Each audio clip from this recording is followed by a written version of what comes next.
Hi guys, இன்னைக்கு நம்ம இன்ட்ரெஸ்டிங்கான 5 Thug Life incidents பார்க்க போறோம். ஸ்ட்ரைட்டா வீடியோக்குள்ள போயிடலாம். My name is Sharutik and you are watching. Are you okay, baby? 2014 RJ Balaji கிட்ட ஒருத்தங்க வந்து காவ்யா ஸ்ரீங்கிற 13 வயசு பொண்ணுக்கு ஹார்ட் சர்ஜரி பண்ண 25 lakhs தேவைப்படுது, கலெக்ட் பண்ண ஹெல்ப் பண்ண முடியுமான்னு கேட்டிருக்காங்க. ஆர்ஜே பாலாஜியும் FBல ட்விட்டர்லாம் போட்டு ஹெல்ப் பண்ணலான்னு முடிவு பண்ணாரு. பட் 1 வீக்லயே அவங்க திரும்பி கால் பண்ணி அமௌண்ட் எங்களுக்கு ரெடி ஆயிடுச்சு, எங்களுக்கு இப்போ ஹார்ட் டோனர் தான் வேணும், ஹெல்ப் பண்ண முடியுமான்னு கேட்டிருக்காங்க. ஆர்ஜே பாலாஜிக்கும் எப்படியாச்சும் ஹெல்ப் பண்ணணும்னு தோணி இருக்கு. பட் பணம் வேணும்னு ஹெல்ப் கேட்கறது வேற, ஹார்ட் வேணும்னு ஹெல்ப் கேட்கறது வேற. ஏன்னா வீடியோ பார்க்கறது கொஞ்சம் பேரா இருந்தாலும் அவங்கள யார் வேணா பணம் டொனேட் பண்ணலாம். பட் ஹார்ட் வேணுங்கிற வீடியோ பார்க்குறவங்க எல்லாம் கொடுக்குற விஷயம் இல்லை. ஸோ அந்த வீடியோ நிறைய பேருக்கு கொண்டு போனாதான் யாராச்சும் ஹார்ட் டோனர் இருந்தால் தெரிய வரும். பட் இருந்தாலும் ஆர்ஜே பாலாஜி ஒன்று பண்ணி November 28 போட்ட வீடியோவை நிறைய பேர்த்த பார்க்க வச்சு 2 வாரத்தில் December 12 அந்த பொண்ணுக்கு ஹார்ட் டோனர் கிடைச்சிட்டாங்க. அப்படி என்ன ஆர்ஜே பாலாஜி பண்ணார்னா, அவர் ஹார்ட் டோனர் வேணும்னு கேட்குற வீடியோக்கு RJ Balaji abusing Sachin Tendulkar hater video hard video must watch அப்படின்னு டைட்டில் வச்சு November 28 அந்த வீடியோவை அப்லோட் பண்ணாரு. அடுத்த நாள் ட்விட்டர்ல FBல யூடியூப்ல இந்த வீடியோ தான் trending. And those of you watching this video just to find out if I abused Tendulkar, no, I have disappointed you. The only reason to name this video this way is to make you watch. All of us give so much importance and time for hatred but not for love. Let us find a donor for Kavya. Thank you.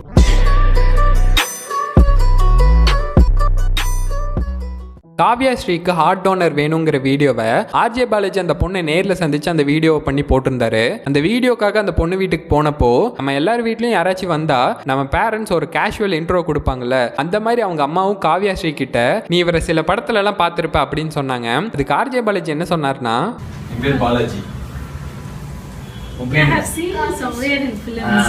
That's a film or something. Somewhere in the films.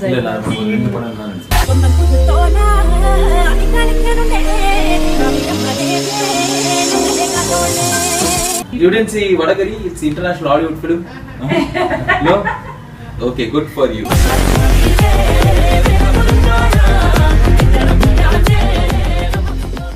அதே வீடியோவில் RJ Balaji அந்த பொண்ணுக்கிட்ட பேசிட்டு இருக்கும்போது உங்களுக்கு என்ன பிடிக்கும், டிவியில் என்ன ஷோ பார்ப்பீங்க அப்படின்னு கேட்டாரு. அதுக்கு அந்த பொண்ணுக்கு கிச்சன் சூப்பர் ஸ்டார் தான் பிடிக்கும்னு சொன்னாங்க. அதுக்கு ஆர்ஜே பாலாஜி அதுல யார் உனக்கு பிடிக்கும், அந்த குண்டு செஃப் மாஸ்டரா அப்படின்னு கேட்டாரு. அதுக்கு அந்த பொண்ணு வெங்கடேஷ் பட்னு சொன்னாங்க. உடனே ஆர்ஜே பாலாஜி என்ன பண்ணாருன்னா, kitchen super star Venkatesh but uncle அங்க பார்த்து சொல்லு, விஜய் டிவில கட் பண்ணி அவங்க சேனல் யூஸ் பண்ணிப்பாங்க. இதை விட தக் என்னன்னா, காஃபி வித் டிடிக்கு ஆர்ஜே பாலாஜி போயிருந்தப்போ விஜய் டிவிலேயே வச்சு இந்த வீடியோ பார்த்தாங்க. What you will watch it, who like you, that Gundu the chef master or Venkatesh Bhatt uncle? அங்க பார்த்து சொல்லு, விஜய் டிவில கட் பண்ணி அவங்க சேனல் யூஸ் பண்ணிப்பாங்க. வெங்கடேஷ்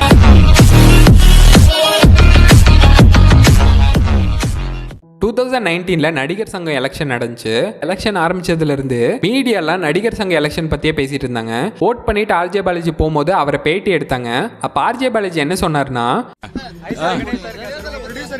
இந்த தேர்தலை பத்தி, இது நாட்டுக்கு ரொம்ப தேவையான ஒரு தேர்தல். இந்த தேர்தல் மூலியமா நதிகள் இணைக்கப்பட்டு விவசாயிகள் பிரச்சனைகள் தீர்க்கப்பட்டு ஜிஎஸ்டி ஒழிக்கப்பட்டு இல்லைன்னா அட்லீஸ்ட் முறைப்படுத்தப்பட்டு எல்லா பிரச்சனையும் தீர்ந்துடும். ஸோ நாட்டு மக்களுக்கு இதோ இன்னைக்கே மழை வர மாதிரி இருக்கு பாருங்க. இப்போ இந்த விவேக் சார் சொன்னாரு இன்னைக்கு தூர் வாரிட்டு இருக்காங்க ஏரியா, அதை ஏன் லைவ் கவரேஜ் பண்ணல?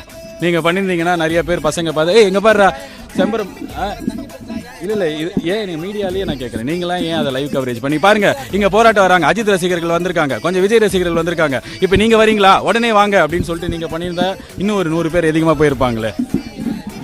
இல்ல ஒரு யூனிட் வந்த மாதிரி தெரியல, மொத்த தமிழ்நாடு மீடியாவும் முதல்வன் பட கிளைமேக்ஸ் மாதிரி இங்க தான் இருக்கீங்க.